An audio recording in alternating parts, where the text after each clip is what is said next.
नमस्कार, मैं हूं दिबांग और हम बात करेंगे आज दिल्ली के मुख्यमंत्री अरविंद केजरीवाल से। और हमारा टॉपिक है एक्स्ट्रा ऑर्डिनरी जर्नी ऑफ आम आदमी पार्टी। बड़ा हम हिसाब लगा रहे थे कि अरविंद केजरीवाल यहाँ पहुँच भी पाएंगे कि नहीं पहुँच पाएंगे। आपने एलजी से परमिशन ले ली यहाँ आने की? नहीं, मुझे उनसे परमिशन लेने की ज़रूरत नहीं पड़ती। आपको पक्का मालूम है कि कोई ज़रूरत नहीं है? नहीं, कोई ज़रूरत नहीं है। अच्छा, चलिए। पर आपका सवाल मैं समझ रहा हूँ। मैं कई बार ये सोचता हूँ कि जब जब एलजी साहब की तरफ से कोई फरमान आता है, कोई काम में अड़चन अड़ाई जाती है, कोई लड़ाई झगड़ा किया जाता है, तो मैं सोचता हूँ लड़ते क्यों हैं? हम मिलके काम क्यों नहीं कर सकते? ऐसे लड़ाई झगड़ा करने से तो दिल्ली भी आगे नहीं बढ़ेगी, देश भी आगे नहीं बढ़ेगा। हम सब लोग मिलके काम क्यों नहीं कर सकते? जी, पर ये जो लड़ाई है, हक की लड़ाई, लोगों की अच्छाई की लड़ाई, ये तो बात समझ में आती है। जिस तरह की एमसीडी से खबर आ रही है, वो तो लड़ाई नहीं, वो तो एक तरीके से हाथापाई हो रही है। आज भी इस तरह की घटना हुई है। दुख होता है। अब आप देखो, हमें 134 सीट मिली एमसीडी में, सबके सामने है। उनको 104 सीट मिली, सबके सामने है। हमें बहुमत मिला, तो मेयर तो हमारा बनना ही चाहिए। मतलब मेयर का चुनाव ही नहीं कराया इन्होंने, 2.5 महीने हो गए मेयर का चुनाव नहीं कराया। डिप्टी मेयर तो हमारा होना ही चाहिए, स्टैंडिंग कमेटी तो हमारी होनी चाहिए। जायज़ है, आपने 15 साल राज किया। अब जैसे हालात वो हो गए हैं, जैसे अमेरिका में ट्रंप साहब जब चुनाव हार गए थे और उन्होंने पूरा ऐलान कर दिया कि वाइट हाउस को घेर लिया, कहते हैं मैं चुनाव नहीं मानता, मैं ये नहीं मानता। बड़ी मुश्किल से उनको निकालना पड़ा। वही हालात इन्होंने कर रखी है कि कुर्सी छोड़ना ही नहीं चाहते। तो ये गुंडागर्दी अच्छी नहीं है जनतंत्र के अंदर। जनता ने आपको 15 साल मौका दिया, आपने अच्छा काम किया, बुरा काम किया, ये जनता तय करेगी। जनता ने तय किया भाई अब बदलाव होना चाहिए दिल्ली में। उन्होंने अब एक मौका हमें दिया, अब हमें काम करने दो। काम किए, क्यों अड़चन अड़ा रहे हो इस तरह से? ना मेयर का चुनाव नहीं होने देंगे, एल्डरमैन ज़बरदस्ती बना देंगे, गलत तरीके से एल्डरमैन बना दिए, गलत तरीके से हाउस नहीं चलने दे रहे। ये ठीक नहीं है, गुंडागर्दी ठीक नहीं है। जी, ये जो मेन टॉपिक है इस पर मैं आऊँगा। उससे पहले एक और सवाल मैं पूछना चाहता हूँ कि बहुत दिनों से पूछताछ चल रही है और हर बार ये होता है कि इस बार कोई एक्शन होने ही वाला है। मनीष सिसोदिया की बात कर रहा हूँ। क्या आपको एप्रीहेंशन है इस पे? उनको संडे को बुलाया है सीबीआई ने, और जो सूत्र हैं हमारे, जैसे आपके सोर्सेज होते हैं, अच्छा, वैसे हमारे भी सोर्सेज होते हैं, तो वो सोर्सेज बताते हैं कि उनको संडे को गिरफ्तार करेंगे ये लोग। ऐसा बता रहे हैं सूत्र? ऐसे सोर्सेज बता रहे हैं कि संडे को गिरफ्तार करेगी सीबीआई मनीष सिसोदिया जी को। अब बड़े दुख की बात है, मनीष सिसोदिया पे रेड मार ली, कुछ नहीं मिला। उनके बैंक अकाउंट देख लिए, उनके घर पे रेड मार ली, उनके लॉकर देख लिए, दफ्तर में रेड मार ली, उनके गांव में भी हुआ है कि कहीं ज़मीन खरीद रखी हो, कुछ नहीं मिला। मनीष सिसोदिया वो शख्स है जिसने 75 साल के, आज़ादी के 75 साल के बाद इस देश के गरीब आदमी को ये उम्मीद दी है कि उसके बच्चों का भी अच्छा भविष्य हो सकता है। आज दिल्ली के अंदर गरीबों के बच्चे डॉक्टर बन रहे हैं, इंजीनियर बन रहे हैं, वकील बन रहे हैं। बहुत बड़ी उम्मीद दी है मनीष सिसोदिया ने। उसको गिरफ्तार करके अगर आप जेल में डाल दोगे, ऐसे शख्स को गिरफ्तार करके झूठे केस में फंसा के अगर जेल में डाल दोगे, देश कैसे तरक्की करेगा? अगर किसी देश का राजा उस देश में गरीबों के बच्चों को शिक्षा देने वालों को तो जेल में डाल देगा और चंद 2-4 दोस्तों को पूरा देश उनके सुपुर्द कर देगा, तो वो देश कैसे तरक्की करेगा? बहुत सारे सवाल इससे मेरे दिमाग में आ रहे हैं, लेकिन जो आज का टॉपिक है अगर उसी पर आएँ, एक्स्ट्रा ऑर्डिनरी जर्नी ऑफ आम आदमी पार्टी, ये जो आपका सफ़र रहा, इसमें बात चूँकि मनीष सिसोदिया की हो रही है, कितना महत्वपूर्ण रहा मनीष सिसोदिया का रोल इस पूरे सफ़र में? मैं आपको एक इंटरेस्टिंग इंसिडेंट बताता हूँ कि मनीष सिसोदिया से मेरी मुलाकात, सबसे पहली मुलाकात कब हुई। 29 दिसंबर 1999 को, मैं उस टाइम इनकम टैक्स में काम करता था, इनकम टैक्स डिपार्टमेंट में, और चारों तरफ जो समाज के अंदर भ्रष्टाचार है उसको लेके काफ़ी अंदर पीड़ा होती थी। चूँकि मैं सरकार में काम कर रहा था, मैं इस तरह की कोई एनजीओ बना नहीं सकता था, तो मैंने पीठ पीछे रह के एक एनजीओ बनाई जिसमें मेरे दोस्त सामने थे और मैं पीठ पीछे था, परिवर्तन नाम की एनजीओ। और हमने ऐलान किया कि इनकम टैक्स के अंदर कोई रिश्वत मांगे तो आप इस वेबसाइट पे बताना, हम आपका काम बिना रिश्वत के करा देंगे। तो मेरे दोस्त आगे रहे, कोई लोगों को अगर उस टाइम पता चल जाता कि ये केजरीवाल चला रहा है वेबसाइट, तो मेरे तो गला गर्दन काट दी जाती। इनकम टैक्स विभाग के अंदर रहते हुए डिप्टी कमिश्नर इनकम टैक्स का ये ऐलान करता है कि अगर आपसे कोई रिश्वत मांगे इस विभाग के अंदर तो मेरे को बता देना।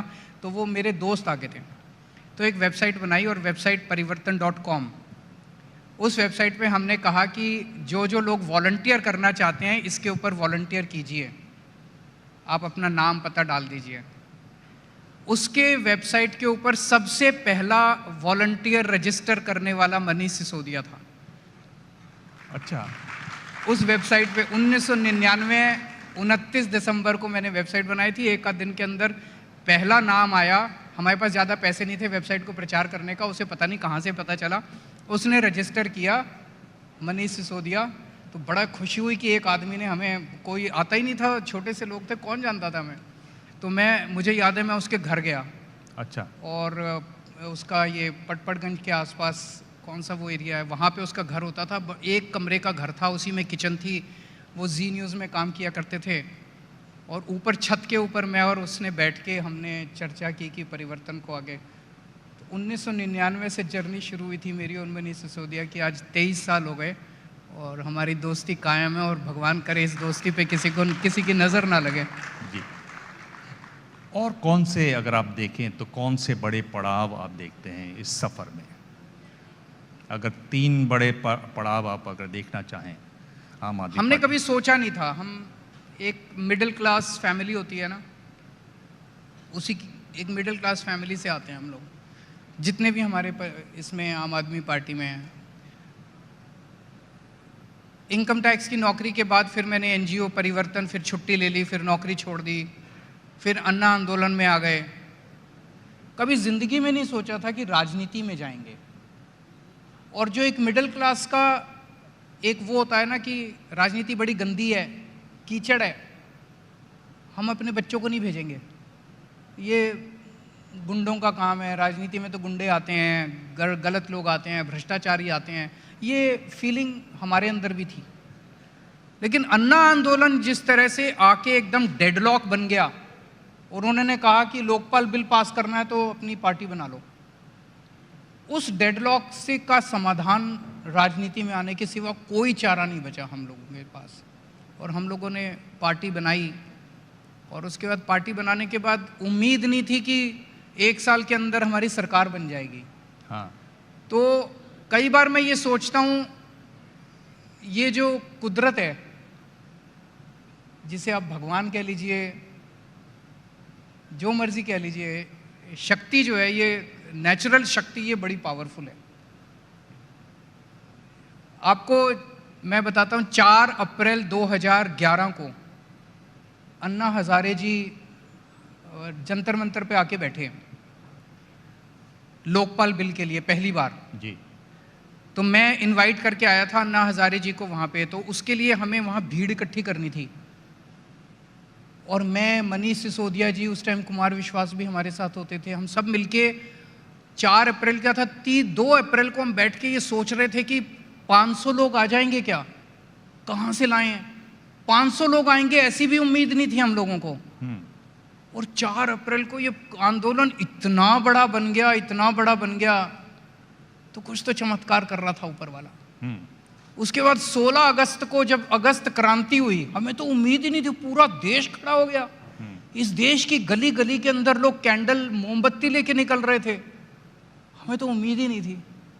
फिर जब पार्टी बनाई, हमें बिल्कुल उम्मीद नहीं थी। सारे पत्रकार कहते थे, सब कहते थे इन सब की जमानत जब्त होगी, केजरीवाल की शायद जमानत बच जाए, वो ये नहीं कहते थे जीतेगा, वो कहते थे केजरीवाल की शायद जमानत बच जाए जी। और 28 सीट आ गई हमारी, और अगली बार 67 सीट आ गई हमारी। तो कई बार जब मैं सोचता हूँ मुझे लगता है कि शायद ऊपर वाला कुछ करवाना तो चाह रहा है हम लोगों से।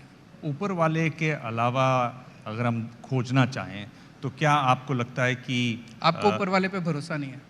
नहीं, मुझे बहुत भरोसा है, मुझे बहुत भरोसा है, पर मुझे लगता है कि ऊपर वाले को और भी बहुत सारे काम रहते होंगे, इसके अलावा भी और चीज़ें होंगी जो जुड़ी होंगी आम आदमी पार्टी से। क्या आपको लगता है कर्म करते जाओ, ईमानदारी से कर्म करो, निस्वार्थ भाव से कर्म करो, अपने लिए मत काम करो, दुनिया के लिए काम करो, दुनिया के लिए जीवन समर्पित कर दो, बाकी ऊपर वाला कर लेता है फिर। बाकी जो गीता में लिखा है ना, कर्मण्येवाधिकारस्ते मा फलेषु कदाचन, ये कोई एक बहुत पावरफुल है ये।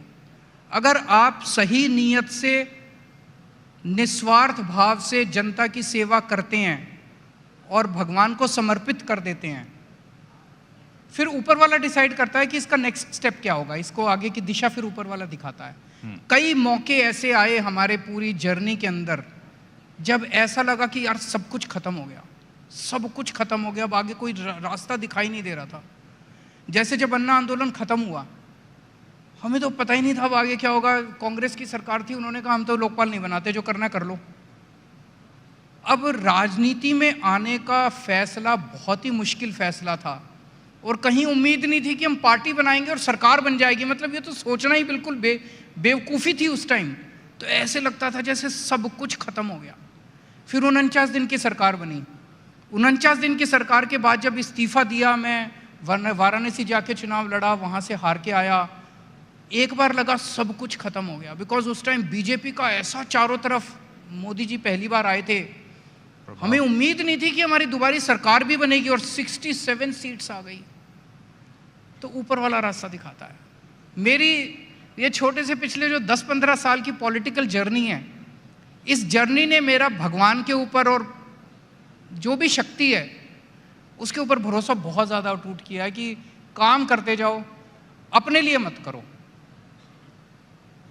ये बात मैं आपकी मान लेता हूं, पर और अगर मैं इससे विस्तार से देखना चाहूं, जिद करूं, तो दो ऐसे नेता, दो ऐसे लड़के थे जो ईमानदार दिखाई दे रहे थे, युवा हैं, दूसरी तरफ वो पार्टियां हैं जो एक तरीके से बदनाम हो चुकी हैं, जिन पर कोई ना कोई बैगेज है। एक बदलाव चाहती थी जनता, एक नयापन कुछ चाहती थी, फिर अन्ना हजारे जी का अनशन भी था। तो ये सारी चीज़ें भी तो लोगों के दिमाग पे रहीं, लोगों ने इस पर भी तो ध्यान दिया, उसको तो आप गौण नहीं कर सकते। नहीं, बिल्कुल नहीं, बिल्कुल नहीं। वो सारी परिस्थितियां थी। पर जैसा मैंने कहा, अन्ना आंदोलन का इतना बड़ा बनना, इतना बड़ा बनना, मैं तो आपको अपने सारे इंसिडेंट्स की 4 अप्रैल को अन्ना जी को जंतर मंतर पे आना था और 2 अप्रैल को उसको ऑर्गेनाइज करने वाले लोग जो हैं वो ये सोच रहे थे कि 500 आदमी कहाँ से आएंगे, और अचानक इतना बड़ा बन जाता है। 16 अगस्त को जबकि उनका जो पैनल था, जो पैनल उन्होंने लोकपाल बिल बनाने के लिए, उन्होंने हमें ठोकर मार के भगा दिया था कि जो करना है कर लो, और 16 अगस्त को इतना बड़ा आंदोलन में, और उसके बाद फिर बॉम्बे में आंदोलन फिस हो जाता है। 4 महीने के बाद जब हम बॉम्बे आए 23 दिसंबर को, बॉम्बे भी आए, आंदोलन फुस हो गया बिल्कुल।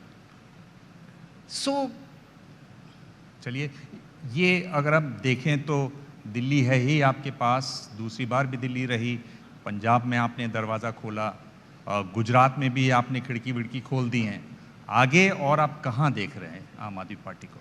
हम अच्छा काम कर रहे हैं और अच्छा काम चारों तरफ फैलना चाहिए। मेरी कभी भी ये इच्छा नहीं रही कि मैं अब ये स्टेट भी जीतूंगा और वो स्टेट भी जीतूंगा और वो स्टेट भी जीतूंगा। मेरी इच्छा एक ही है, मैं भारत को दुनिया का नंबर 1 देश देखना चाहता हूँ, और यह मैं मरने से पहले देखना चाहता हूँ। और मैंने भगवान से एक ही चीज़ मांगी है कि मेरे को तब तक मौत ना आए जब तक भारत को मैं नंबर 1 देश ना देख लूँ। और उसको करने के लिए मेरी ये बिल्कुल इच्छा नहीं है कि मैं अब मध्य प्रदेश भी जीतूंगा और राजस्थान भी जीतूंगा और ये भी जीतूंगा और वो भी जीतूंगा। ये जो मौजूदा पार्टियां हैं ये अच्छा काम कर लें। मैं बार बार कहता हूं, हम एक दूसरे से क्यों नहीं सीखते, एक दूसरे को साथ मिलके क्यों नहीं काम करते, लड़ते क्यों रहते हैं इस देश के अंदर हम। अब जैसे एक छोटा सा उदाहरण लेता हूं, बचपन से मेरे को याद है 8वीं क्लास से 10वीं क्लास से सुन रहे हैं केरला में शिक्षा में बड़ा अच्छा काम हुआ, 100% लिटरेसी हो गई, वहाँ स्कूल बड़े अच्छे हैं। केरला में हेल्थ में बड़ा अच्छा काम हुआ, वहाँ पे हेल्थ सिस्टम बहुत अच्छा, सुन रहे हैं बचपन से, है ना। अगर केरला में इतने अच्छे तो तब अभी तक तो बाकी देश को वहाँ से सीख के कर लेना चाहिए था। केरला तो अपने ही देश का हिस्सा है, तो केरला से सीख के बाकी देश ने क्यों नहीं किया, समझ नहीं आता। उसी तरह से किसी और राज्य ने किसी और प्रॉब्लम की समस्या का समाधान निकाला हुआ है, किसी और राज्य ने किसी और प्रॉब्लम की समस्या का हम सारे मिलके काम क्यों नहीं करते, मेरे को तो समझ ही नहीं। तो अब मैं बार बार ये कह रहा हूँ भाई, दिल्ली के अंदर हमने स्कूल, अस्पताल, बिजली के ऊपर अच्छा काम किया है। जो मेरे से सीखना चाहे मैं उनको सिखाने को तैयार हूं, और आप सीखो, वोट लो, शिक्षा के ऊपर वोट लो, स्कूल सुधारो। जो पार्टी मेरे को बुलाएगी मैं उस पार्टी को काम करने, बीजेपी वाले बुलाएंगे मैं बीजेपी वालों को सिखाऊंगा, कांग्रेस वाले बुलाएंगे कांग्रेस वालों को सिखाऊंगा। आप लो वोट, आपको मैं वोट दिलाने मैं आ रहा हूं, आपको वोट दिलाने काम कर लो। और नहीं करेंगे तो फिर हम भी ट्राई करेंगे फिर वहां जाके। मैं आगे बढ़ूंगा राजनीतिक सवालों पर, उससे पहले परिवार का कितना सहयोग था? आपने ये जो यात्रा की, आम आदमी पार्टी ने जो यात्रा की, उसमें आपके लिए आपके परिवार का कितना सहयोग रहा? मैं अपने परिवार को बहुत बहुत शुक्रिया अदा करना चाहता हूँ, खासकर मेरी धर्मपत्नी को और मेरे पेरेंट्स को। उन्हें इतना, मेरी धर्मपत्नी को इतना सरफिरा पति मिला और वो आज तक मुझे निभा रही है। हाँ। ये मैं आपको एक इंसिडेंट बताना चाहता हूँ इस दौरान, वो अगर देख रही होगी तो वो बड़ी नाराज़ भी होगी। जब मैंने 2000 में परिवर्तन शुरू किया, फिर मैंने डिपार्टमेंट से, इनकम टैक्स डिपार्टमेंट से मैंने छुट्टी ली बहुत लंबी, विदाउट पे। फिर जब छुट्टी ली बहुत विदाउट पे, 2-3 साल छुट्टी पे रहा, फिर उसके बाद मुझे लगने लगा यार अब कब तक छुट्टी लूँगा, अब मुझे इस्तीफ़ा दे देना चाहिए। तो एक दिन जाके मुझे पता था कि अगर मैं घर में, ये बात भी डिप्टी कमिश्नर इनकम टैक्स, तब तक जॉइंट कमिश्नर बन गया था, जॉइंट कमिश्नर इनकम टैक्स अगर घर में आके कहे कि मैं इस्तीफ़ा दे रहा हूँ, क्यों दे रहा है भाई इस्तीफ़ा, तब तक तो किसी राजनीति में भी नहीं आए थे, तब तक तो पार्टी भी नहीं बनाई थी, किसी को पता नहीं था कभी मुख्यमंत्री बनेगा ये। तब तक मैं दिल्ली की झुग्गियों में, सुंदर नगरी और नंदन नगरी की झुग्गियों के अंदर में रहता था, वहाँ काम किया करता था। तो अगर घर जाके कोई कहे कि जॉइंट कमिश्नर इनकम टैक्स छुट्टी पे, उसने बेचारी ने मेरे को अलाउ कर दिया, यही बहुत था, और मैं जाके कहूँ मैं अब इस्तीफ़ा दे रहा हूँ, मैं वापस नहीं जाऊँगा, तो वो तो हार्ट अटैक हो जाता उसका। तो मैं चुपके से एक दिन जाके इस्तीफ़ा दे आया डिपार्टमेंट में, इनकम टैक्स। घर में बिना बताए? घर में बिना बताए। वाकई में सरफिरा पति है ये तो। हाँ। अब हुआ ये कि central board of direct taxes है जो इनकम टैक्स का, वहाँ पे इस्तीफ़ा देना होता है। मैंने वहाँ इस्तीफ़ा दिया। जिस क्लर्क को मैंने इस्तीफ़ा दिया, मेरी वाइफ भी इनकम टैक्स में मेरी बैचमेट हैं, जिस क्लर्क को मैंने इस्तीफ़ा दिया, वो क्लर्क बाई चांस पिछले साल मेरी वाइफ के अंडर में काम कर चुका था। उसने फ़ोन किया उनको, अच्छा, आज आपके हस्बैंड इस्तीफ़ा दे गए, मैडम क्यों इस्तीफ़ा दिया? अब मेरी वाइफ का पारा आप सोच सकते हो कि उसका हस्बैंड इस्तीफ़ा दे के आया और उसको पता किसी और से चल रहा है कि उसका हस्बैंड इस्तीफ़ा दे आया। तो उन्होंने 2 महीने मेरे से बात नहीं की। उन्होंने कहा इस्तीफ़ा देना था, मुझसे पूछ तो लेता। तो उनका बहुत साथ रहा, बहुत सहयोग रहा उन लोगों का। और मैं ये तो दिल्ली जाना अब आपके लिए मुश्किल हो जाएगा, एलजी भी बैठे हुए हैं और घर में पत्नी है अब। नहीं, उनका बहुत सहयोग है और she is like a pillar. जी, आपने कहा, और दूसरे सवालों पर बढ़ें तो आपने कहा कि सब क्यों नहीं एक साथ आ जाते। आपने यहाँ मुंबई में आज मुलाकात की उद्धव ठाकरे से, क्या ये 2024 की कोई कोशिश है, कैसे देखते हैं आप? देखिए, इस देश में एक पार्टी ऐसी है जो 24 घंटे केवल चुनाव की सोचती है, उसे देश से कुछ लेना देना नहीं है, इस देश के लोगों से कुछ लेना देना नहीं है। हम 24 घंटे चुनाव के बारे में नहीं सोचते, हम देश के बारे में सोचते हैं। तो उद्धव जी से मैं मिला, चुनावों के बारे में चर्चा नहीं हुई, चर्चा हुई इस देश के अंदर इतनी बढ़ती हुई महंगाई के बारे में, बेरोज़गारी के बारे में, हिंडनबर्ग रिपोर्ट के बारे में, किस तरह से इस देश के अंदर चंद कॉरपोरेट हाउसेस को फ़ायदा पहुंचा के जनता का सारा पैसा लूटा जा रहा है, उसके बारे में, किसानों के बारे में, इन सब चीज़ों के ऊपर चर्चा हुई। कैसे हम सब मिलके, हमें एक दूसरे से सीखना चाहिए, देश को कैसे आगे लेके जाना चाहिए, इसके बारे में चर्चा हुई। जिस तरह की स्थिति है महाराष्ट्र में, जिस तरह की स्थिति में है इस समय उद्धव ठाकरे की पार्टी, अब तो उनसे निशान भी छिन गया है, आपको क्या लगता है कि वो फिर से कुछ कर पाएंगे? इसका कोई असर होगा या आपको लगता है कि नहीं, इसका बिल्कुल उलट असर होगा? उनके पिताजी शेर थे, शेर का बेटा है वो, उसका सारा सामान चोरी कर लिया इन्होंने, पार्टी चोरी करके भाग गए, सिंबल चोरी कर लिया, झंडा चोरी कर लिया। पर चोर तो चोरी होता है ना, चोर शेर थोड़ी बन सकता है। अच्छा, शेर तो शेर का बेटा ही बनेगा। हाँ। मेरे को लगता है कि जिस तरह से इन लोगों ने उद्धव जी के साथ किया है, पूरे महाराष्ट्र की जनता उनके साथ है, पूरे महाराष्ट्र की जनता का प्यार, उनकी सिंपैथी, उनका सपोर्ट उनके साथ है। एक बहुत महत्वपूर्ण जो आपने बात की वो हिंडनबर्ग की रिपोर्ट है।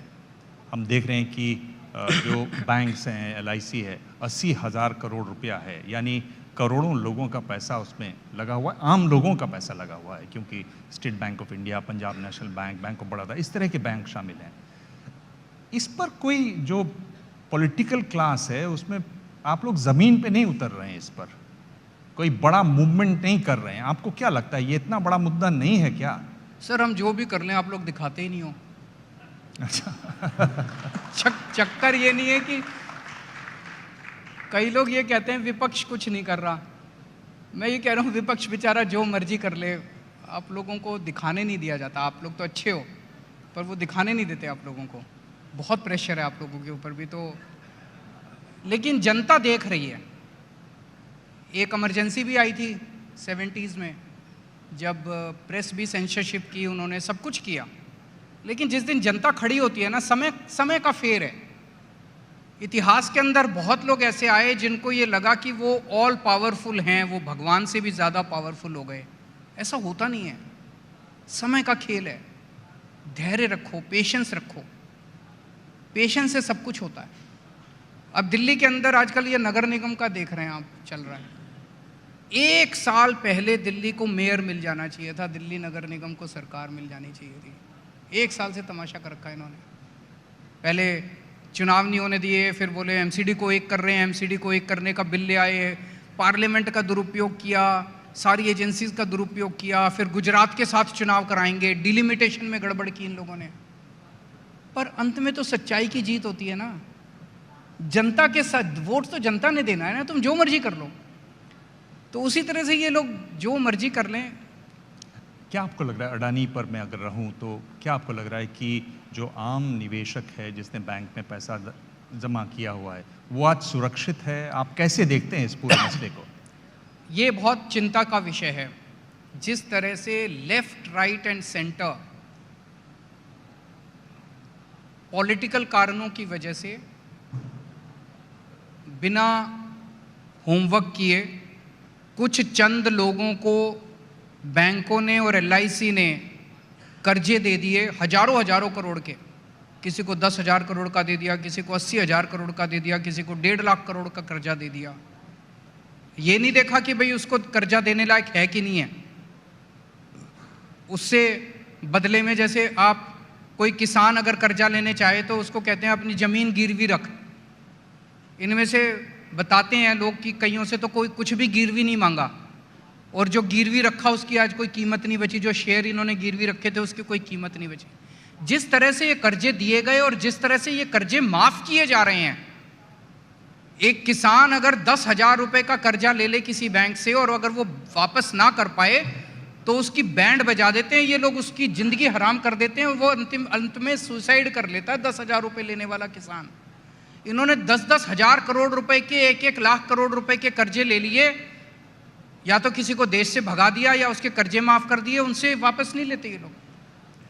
तो बैंक कंगाल हो रहे हैं। आज पहली बार अखबार में छपा है कि LIC का भी जितने शेयर खरीदे थे वो इनके घाटे में जाने लग गए।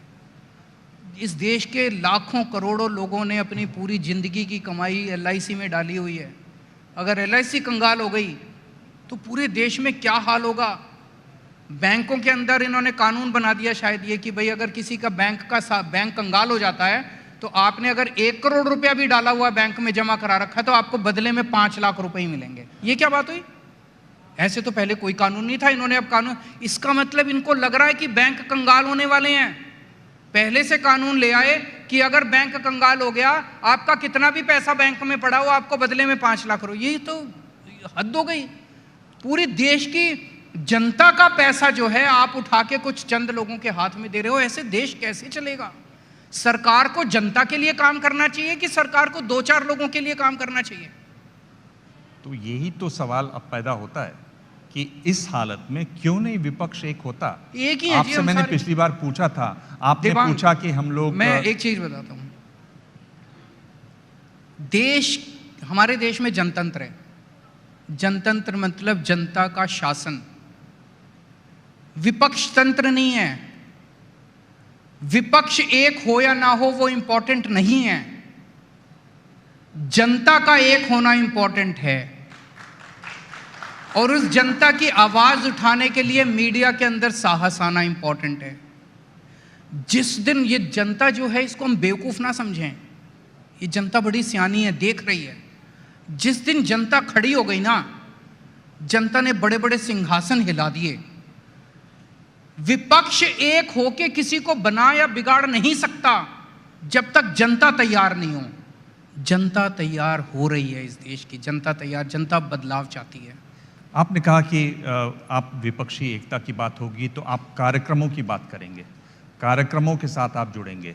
मैं आपसे सीधा सवाल पूछ रहा हूं, आपकी पार्टी में तो ये देखिए संजय सिंह बैठे हुए हैं, राघव बैठे हुए हैं, क्यों नहीं आप लोग एक कार्यक्रम बनाते और कहते ये हमारा कार्यक्रम है? बिल्कुल सही है। शुरुआत क्यों नहीं करते? मैं राजनीति में नया आया हूं, लेकिन जो बेसिक चीज समझाऊं, जब आप जनता से वोट मांगने जाते हैं,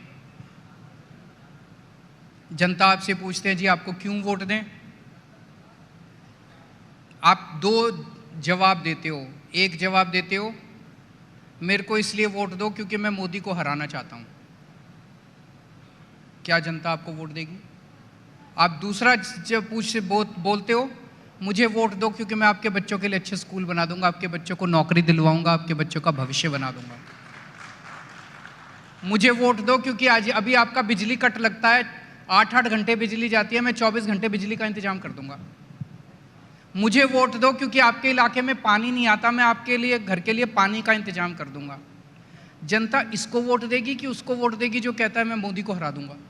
ऑब्वियसली इसको वोट देगी यार, जो उसके घर की बात करता है, उसके बच्चों की बात करता है, उसके परिवार की बात करता है, सुख दुख की बात करता है।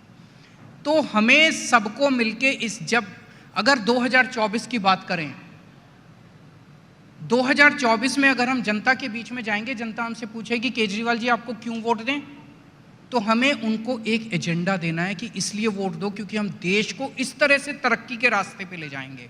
वो देश का चुनाव है। हम इस तरह से आपको महंगाई से छुटकारा दिलाएंगे, हम इस तरह से रोजगार पैदा करेंगे, हम इस तरह से दुनिया में सबसे शक्तिशाली बनाएंगे देश को। वो एजेंडा जब होगा जनता आपको वोट देगी, और उस एजेंडा पे काम चल रहा है। अभी हम सब लोग मिलकर काम कर रहे हैं। क्या बोल रहे हैं कि विपक्ष एक एजेंडा तैयार कर रहा है, ऐसा कह रहे हैं? केवल विपक्ष नहीं, देश की जनता के साथ मिलकर एजेंडा बनाना है।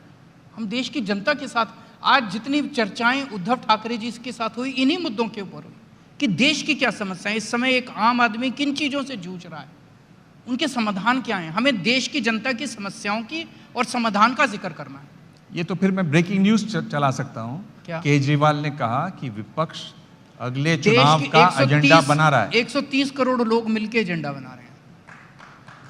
मैंने फिर से आपको कहा, विपक्ष मिलके इस देश को किसी को हरा जिता नहीं सकता। जनतंत्र के अंदर जनता हराती है और जनता जिताती है। हम लोग मिलके एक एजेंडा बनाएं सब लोग, और एजेंडा को जनता के सामने रखें, जनता को और एजेंडा भी जनता बनाए मिलके। जनतंत्र के अंदर एजेंडा भी जनता को बनाना चाहिए। मैं मान लीजिए दिल्ली में चुनाव लड़ता हूं, दिल्ली का एजेंडा अलग होगा। मैं मध्य प्रदेश में चुनाव लड़ता हूं, मध्य प्रदेश का एजेंडा अलग होगा। कौन तय करेगा? वहां की जनता तय करेगी। जी, तो इसमें यह भी तय होगा कि कौन नेता बनेगा, कि वो सब बाद में चीजें आएंगी? वो इंपॉर्टेंट नहीं है, वो जनता पे छोड़ दीजिए। इंपॉर्टेंट है क्या हमारे पास देश को शक्तिशाली देश बनाने के लिए सुरक्षित देश बनाने के लिए, विकसित देश बनाने के लिए क्या हमारे पास एक रोड मैप है? उस रोड मैप को बनाना जरूरी है। जी, आखिरी सवाल के तौर पर मैं आपसे पूछना चाहूँगा कि आप आइडियाज़ ऑफ इंडिया की बात कर रहे हैं, आपका जो भारत होगा उसमें आप किस तरह के आइडियाज़ देखते हैं, किस तरह का भारत आप देखना चाहते हैं? मैं भारत को लेके बहुत अपबीट हूँ। 75 साल हो गए देश को आज़ाद हुए।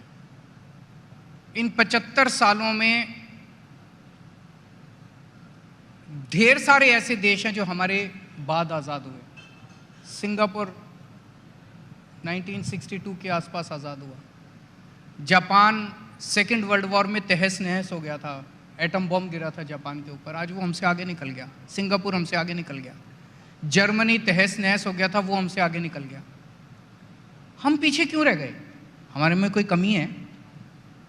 आज दुनिया में कोई बड़ा इंस्टीट्यूट, कोई मल्टीनेशनल कंपनी उठा लो, वही ऊपर जो है टॉप के ऊपर आपको इंडियन बैठा मिलेगा।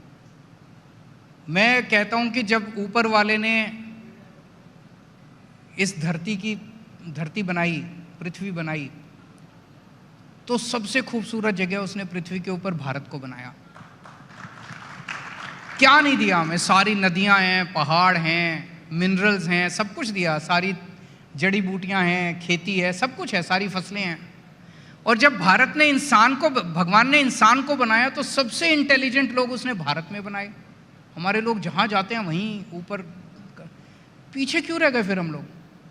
हमारे देश की राजनीति खराब है। हम एक दूसरे, कोई आगे बढ़ता है उसको खींच लेते हैं, कोई आगे बढ़ता है उसको खींच लेते हैं, एक दूसरे के साथ मिलके काम नहीं।